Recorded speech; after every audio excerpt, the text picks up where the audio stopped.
The Orlando Magic's postseason dreams are officially done, are officially over. The Orlando Magic eliminated from the playoffs. The long journey has come to this. A team that still has so much to be excited for, but is feeling that twinge of disappointment. That's a good thing as they fall here. What comes next for the Orlando Magic, and what do we make of this crazy year? We'll get to that on today's Locked On Magic. You are Locked On Magic, your daily Orlando Magic podcast, part of the Locked On Podcast Network, your team every day.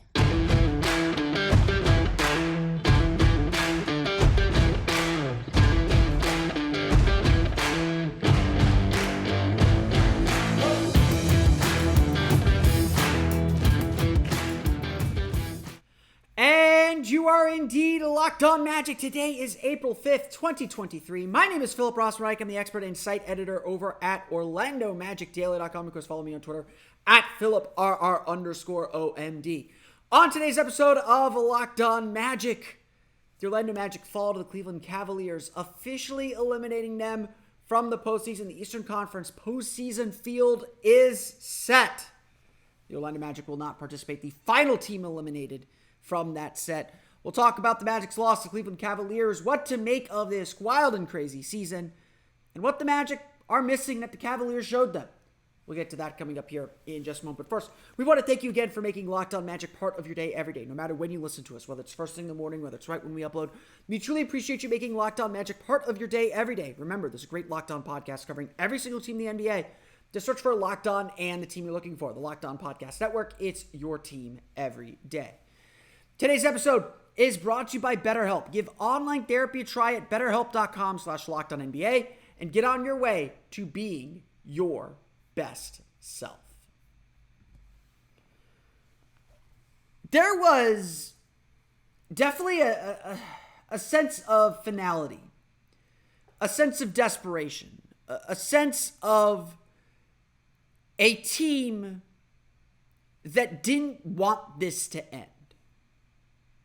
That didn't want this journey to end, that didn't want this season to end, that didn't want this hope to end. We've known for the longest time now that the odds of making the postseason, the odds of making the play-in tournament were very, very distant. The Magic starting 5-20 had to slowly climb their way back up and playing 500 basketball for essentially the rest of the season. They're 5 games over since that 5-20 starts, so it's not like they've been playing poorly. Was enough to kind of keep them in the race, keep them within shouting distance. And yes, this young team has missed opportunities and missed games and dropped games and learned a lot of hard lessons along the way. But the finality of finally seeing that E next to the Magic's name in the standings, that sense of there is nothing necessarily meaningful to play for, at least for this year, it stings. Because the Magic did really have this in their hands. The Magic really did have the opportunity, have the passion and the desire to make this push. The belief, as much as anything else, to make this push, to get to the playoffs, to get to that seemingly impossible goal. The Magic have improved a lot this year, and you can feel it. One of the largest crowds in Amway Center history. The Magic have had 4 of the 5 largest crowds in Amway Center history this season, and thus in Orlando Magic history, because Amway Center is much bigger than the old Orlando Arena. This season, there is legitimate excitement. There is a legitimate feeling of this team is going to do something special. This team is going to be something special. And that this team has a reason to fight and to grow and to invest in. The fans feel it. The team feels it. And you could sense it in the desperation which the Magic played on Tuesday night. They played hard. They took the lead. They fought. They scrapped. They went down. They fought back. They showed everything about this team that we love already and are going to continue to love as they develop and grow. They're scrappy. They fight hard. They find their way. And everyone who watches this team play and watches them play at this high of a level understands the Magic's time in the spotlight, in the postseason, wherever it is, they're not going to have to wait very long. We've known probably since February this year that this season was kind of stepping stone year to get to the playoffs next year, to get to the postseason next year. We aren't afraid to say it. Next year is a postseason year. I don't think anyone in that front office, anyone on that team, anyone in that coaching staff is going to hide from that expectation. Yes, they may say, we're just looking to improve again, but very much that is the standard that this team has set. And if there's any goal that needed to be accomplished this year, it was to have that standard set, to go into a game against the fourth-seeded Cleveland Cavaliers, and they essentially wrapped up the 4-seed and clinched home court advantage in this game with this win.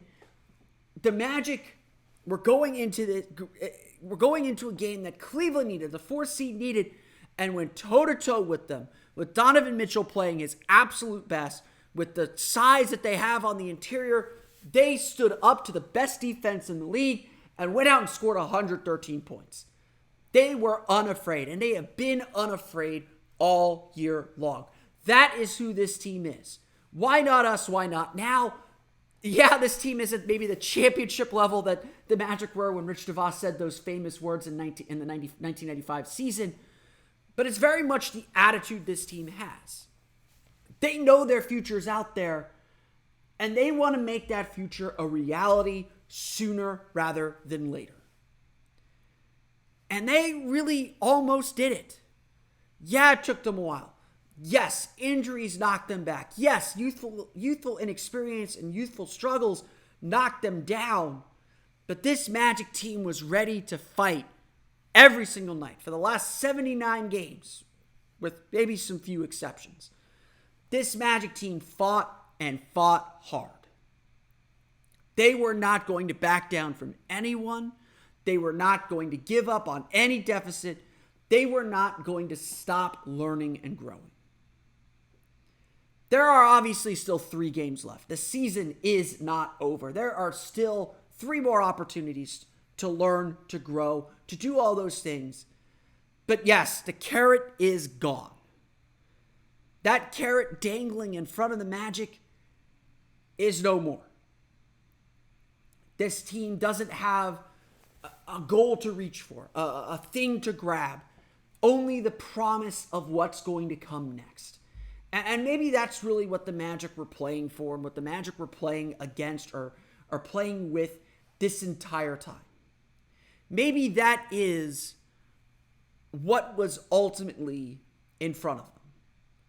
Not the promise of a postseason race, but the promise of what they will become next year and the year after as they continue to grow and learn.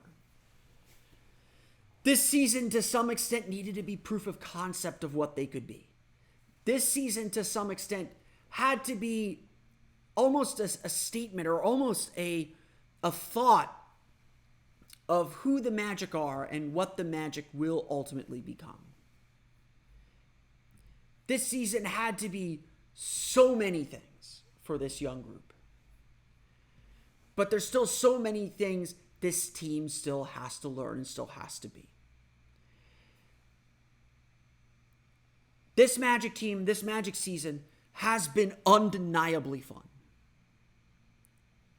And in this world where it's win or bust, championship or bust, and the Magic are going to get there, remember this season. Remember the foundation, remember the bottom floor, and the excitement of discovery. The joy of figuring this stuff out.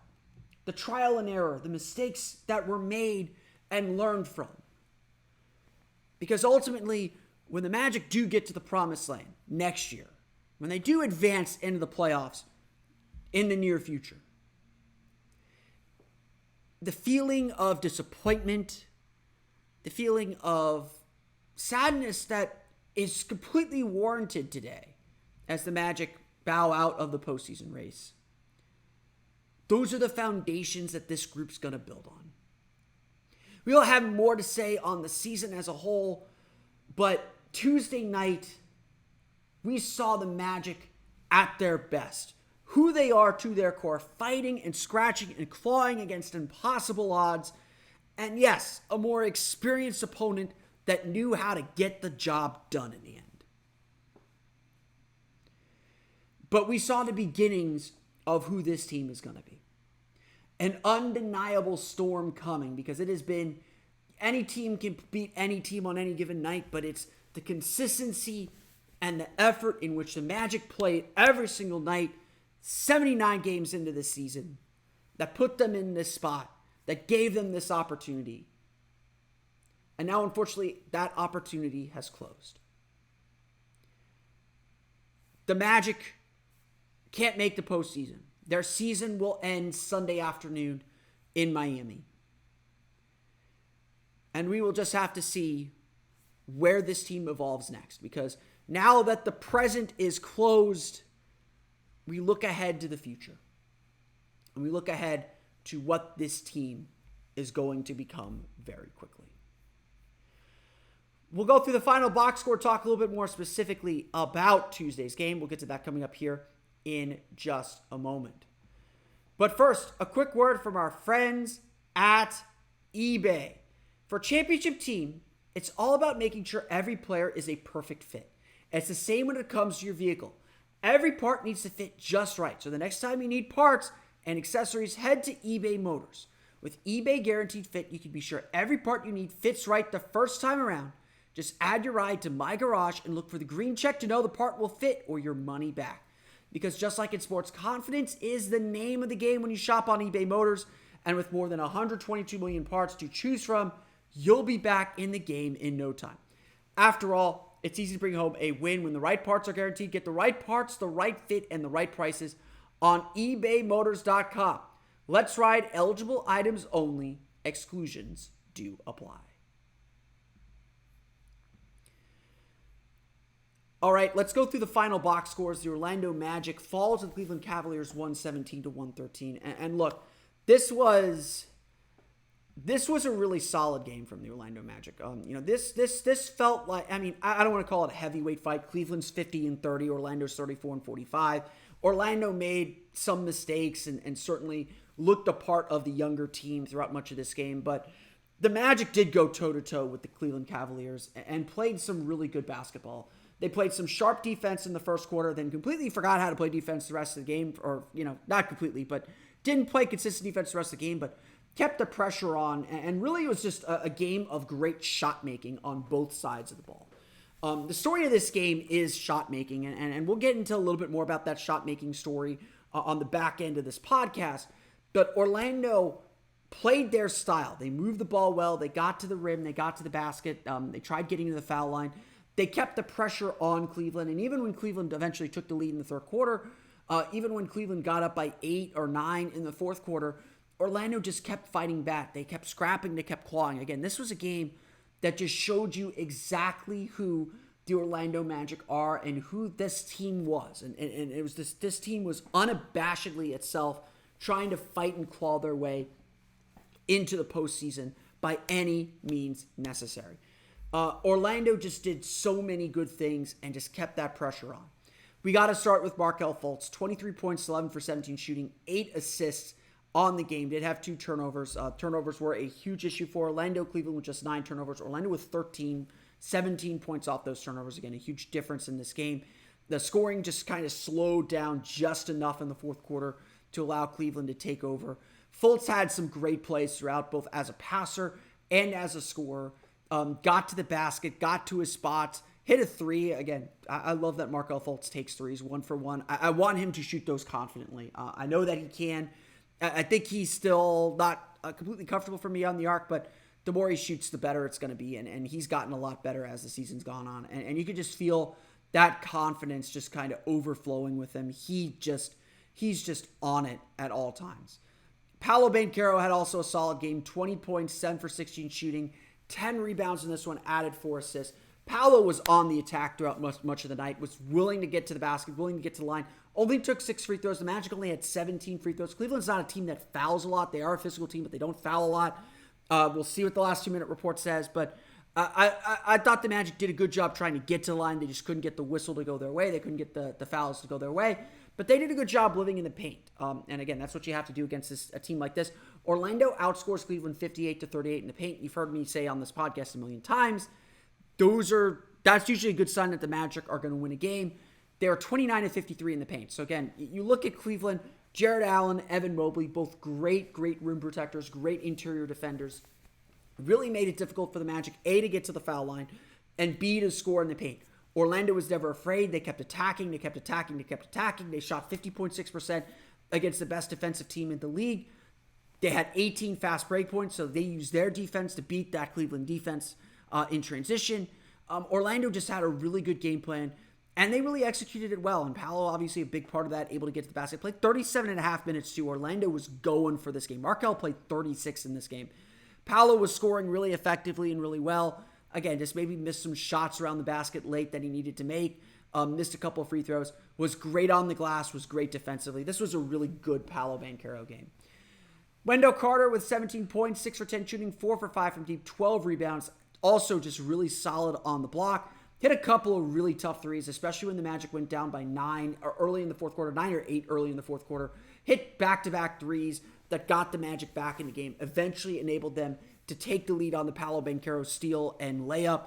The Magic, again, just had some misses around the basket that kind of cost them.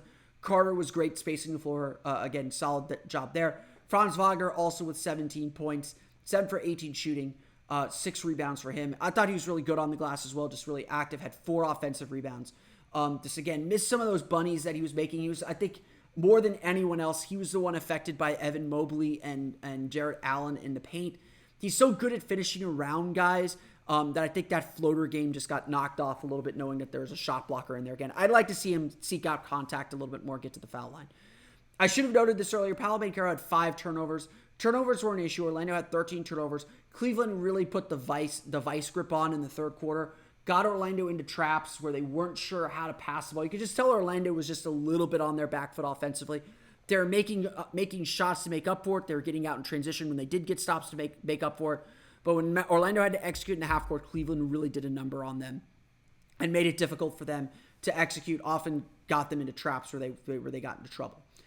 Orlando got a lot of contributions off the bench. Cole Anthony, 15 points, 4 for 6 shooting, 6 for 6 from the foul line. Just did a great job attacking, 5 assists. He did, I mean, the games like this for Cole Anthony have become normal. Plus 10, plus minus. These are just normal games for Cole Anthony now, where he's just going to get to that elbow area. He's going to hit that jumper, and that's that. And you're done. You're toast. He's going to hit a pull-up 3. He's going to get to the basket. He's going to get to the foul line. He's going to be a pest defensively, be a lot better defensively than you probably think he is, or a lot better than the scouting report says he is. Just doing every little thing that this team needs. Goga Bitadze, 10 points, 5 for 9 shooting, 6 rebounds. Provided some great minutes in the second half to get the Magic back into the game. And then Jalen Suggs, 8 points, 4 for 6 shooting. Not the greatest scoring game in the world, but that dude was on it defensively. And the results will not show it. The results will not say it, especially with the 2 shots Donovan Mitchell hit over him in the last 2 minutes. But Jalen Suggs was getting after guys all night long. He was in Donovan Mitchell's grill, made him uncomfortable, made him take tough shots, and hey, he made tough shots. You can live with that. Orlando shoots 50.6% from the floor, 10 for 23 from beyond the arc, 13 for 17 from the foul line. They have 13 offensive rebounds, helping them stay in the game when they needed it. Had 14 second chance points to Cleveland's 4, so great job on the glass for Orlando. Only 5 offensive rebounds for Cleveland, but 13 turnovers or 17 points really hurt them in such a tight game. Cleveland makes 50% of their shots, 15 of 31 from beyond the arc. Donovan Mitchell scores 43 points on 15 for 23 shooting, 5 for 9 from deep. Just not a lot the Magic could do with him. They did force him to 3 turnovers, so I don't want you to think they did poorly defensively on him. And then Karis LeVert, 19 points, 5 for 6 shooting from deep. Just another guy the Magic just didn't really have an answer for. He just got hot, made the shots that he took. Orlando was happy to let some of these Cleveland players take threes, but they made 15 of 31, so eventually that did burn the Magic. The Orlando Magic fall to the Cleveland Cavaliers 117-113, officially ending their playoff hopes. How do the Magic level up from here? Well, Donovan Mitchell provides a little bit of an answer. We're going to talk a little bit more about that coming up here in just a moment. But first, let's give a quick word from our friends at FanDuel. The NBA playoffs are almost here, and now is the perfect time to download FanDuel, America's #1 sportsbook, because new customers get a no-sweat first bet up to $1,000. That's bonus bets back if your first bet doesn't win. Just download the FanDuel Sportsbook app. It's safe, secure, and super easy to use. Then you can bet on everything from the money line to point scores and threes drained. Plus, FanDuel even lets you combine your bets for a chance at a bigger payout with a same-game parlay. So don't miss the chance to get your no-sweat first bet up to $1,000 in bonus bets when you go to FanDuel.com/LockedOn. That's FanDuel.com/LockedOn to learn more. Make every moment more with FanDuel, an official sports betting partner of the NBA. Obviously, I think one thing that has been on our minds throughout much of the season is this idea of clutch basketball, of clutch play. It is obviously a big determinant in whether a team gets a higher seed in the playoffs or a lower seed in the playoffs. The Magic have been pretty good at winning close games. They played a good chunk of close games, which is a good sign of the progress from a 22-win team to a team that's flirting with the postseason. And unfortunately, the Magic just couldn't win enough of them. Now, some of that is certainly, I don't want to say by design, but certainly a choice. Even in this game, the Magic put the ball in Paulo Ben Caro's hands late in games, knowing that they have Markelle Fultz, who is the highest field goal percentage in clutch situations of qualifying players, the players who regularly play a lot of these close games. I've said this numerous times. If the Magic actually wanted to win a lot of these games, Markelle Fultz would probably have the ball in his hands a lot more. Markelle Fultz would probably be the one leading a lot of these plays and a lot of these moments late in games. That's the truth. That is the truth of the matter. And I don't disagree with the decision to put the ball in Paolo's hands, because eventually Paulo Ben Caro is going to be the one making the shots. You can clearly see that he is the guy that can lead this team. And we all saw that New Orleans game. That was a huge moment when Paulo Ben Caro really arrived and showed us, okay, he's going to be fine. He's going to get this. He's going to be able to make those shots. Rookies don't do this well. And so it's, of course, okay that Ben Caro isn't perfect. But it's hard not to look at Donovan Mitchell and the way that he played and not say, that's eventually what we're getting to. It's a little reductive to say that the Magic need an ISO score. The Magic are middle of the pack in terms of isolations per game. They're not an ISO heavy team. Last year they ran the second fewest ISOs per game. So Paulo Ben Caro has changed that up a little bit. Ben Caro is a pretty heavy ISO usage player. There's only averaging around 0.8182 points per possession on his ISO plays. Donovan Mitchell around the same number as Ben Caro, but he's at 0.9. That extra 1/10 of a point per possession is a big deal. And obviously, the numbers don't quite capture the magnitude of some of these shots.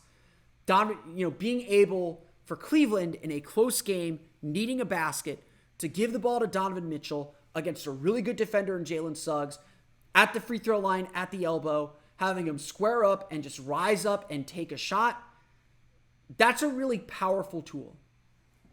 And, something that I think that this Magic team has tried to do, has done throughout the course of the season, is to start playing a style that's going to get them ready for the playoffs. They may not be making the playoffs this year. They may not be in the postseason this year. But they're already trying to play a style or trying to prepare their team for what the postseason is going to be like. And I think you have to do that. And a game like this, a game like the New York game that the Magic lost at the Amway Center about a month ago now, the two games against the Miami Heat that went to overtime, those were playoff caliber atmospheres. Those were playoff caliber games and playoff caliber competition. And in each of those games, it just came down to pure shot making. It came down to Jimmy Butler hitting a big shot off the dribble, a big shot in isolation. It came down to Jalen Brunson isolating his man and hitting a shot to keep the team at bay. It came down to Donovan Mitchell with Jalen Suggs an inch away from him, rising up and taking a shot and beating the defense. It sounds simple, but these are difficult shots. And when you get to the playoffs, and obviously we're getting to the playoffs now, you're going to watch it. These games turn on the ability to make big shots in big moments. As much as we want to be about numbers, as much as we want to be able to quantify everything, it's sometimes just about, it is literally in this sport, sometimes just about rising to the moment and making a dang play. A play that can change a franchise, like Kawhi Leonard's buzzer beater. The Sixers were plenty good to win that series in Game 7, and they just ran out of time. They got beat by a really tough shot.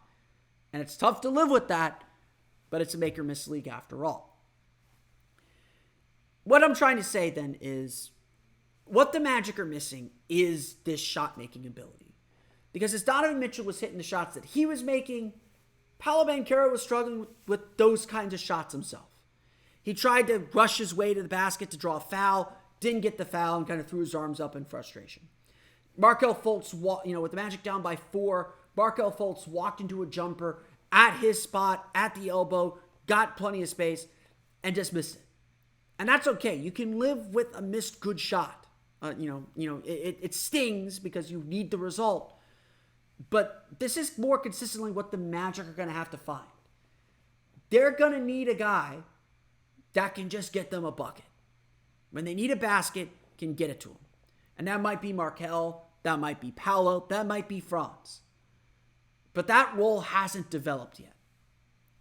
And when you look at this team and you look at the way that they're going to evolve next, the way that they're going to develop next, figuring out how to come back in games, how to make big shots in games, that's going to be the secret sauce. That's what's going to elevate this team from the nice young team or the plucky young team that makes the postseason to the team that can really do some damage. You look back at the 2019 and the 2020 seasons, the Magic didn't have that guy. God love Nikola Vucevic, but at the end of the day, those games came down to someone needed to make a shot, whether it was against the Raptors or the Bucks, and the Raptors in 2019 or the Bucks in 2020. Kawhi Leonard could just make a shot. Giannis Antetokounmpo, Chris Middleton could just make a shot. And the Magic couldn't rely on Nikola Vucevic to do that. They couldn't rely on Evan Fournier to do that. Aaron Gordon was hurt in 2020. They couldn't rely on him for that. They couldn't rely on Aaron Gordon in clutch situations to do that in 2019. This is the thing that the Magic have been looking for, frankly, since Tracy McGrady left. Forget Dwight. Now, Hito did it. So I'll give Hito that credit. They've been looking for this since they let Hito Turkoglu go. They wanted it to be Vince Carter. He didn't step up to the plate. Jameer Nelson did at times too, but they've missed just a perimeter scorer, a mid-range scorer, a mid-range assassin who could just get a shot to go win in a big moment. If everything tracks, and it looks like we're on track for this, Paulo Ben Caro will be the Magic's first 20-point scorer who is not a center since Steve Francis in 2005. We are on track for that, and Franz Wagner will need some scoring, will need some points, but not completely out of the picture to make this the first season since 1996 where the Magic had 2 players who averaged 20 points per game or more on the same team. The Magic do have scores, is what I'm trying to say. They have more scores, and yes, it's a more heavily offensive league than ever, but they have some guys who can put the ball in the basket. The question then is, can they put the ball in the basket when it matters most? And that's the part that is so unproven. And frankly, as much as this loss stings, as much as this loss teaches the Magic that lesson, that might be the big lesson, or that might be the big storyline for the Magic next season. As they try to make the playoffs and as they try to prove that they're not just making a playoff cameo, but a future dangerous team. Do they have a guy that's going to make the big basket at the big moment consistently? That is a question perhaps for another day. I want to thank you all again for listening to today's episode of Locked On Magic. Of course, you can, of course, find me on Twitter at PhilipRR_OMD. Subscribe to the podcast on Apple Podcasts, Stitcher, TuneIn, Himalaya, Google Play, Spotify, Odyssey, and all the places on the podcast to your podcast-enabled listening device. For the latest on the Orlando Magic, be sure to check out OrlandoMagicDaily.com. You can follow me on Twitter there at OMagicDaily. Now that you're done listening to us, be sure to check out the Locked On Game to Game podcast. Every moment, every top performance, every result, Locked On Game to Game covers every game from across the NBA with local analysis that only Locked On can deliver. Follow Game to Game on Locked On NBA, available on the Odyssey app, YouTube, and wherever you get podcasts. That's going to do it for me today, though. I want to thank you all again for listening to today's episode of Locked On Magic. For Orlando Magic Daily and Locked On Magic, this has been Philip Rossman-Reich. We'll see you all again next time for another episode of Locked On Magic.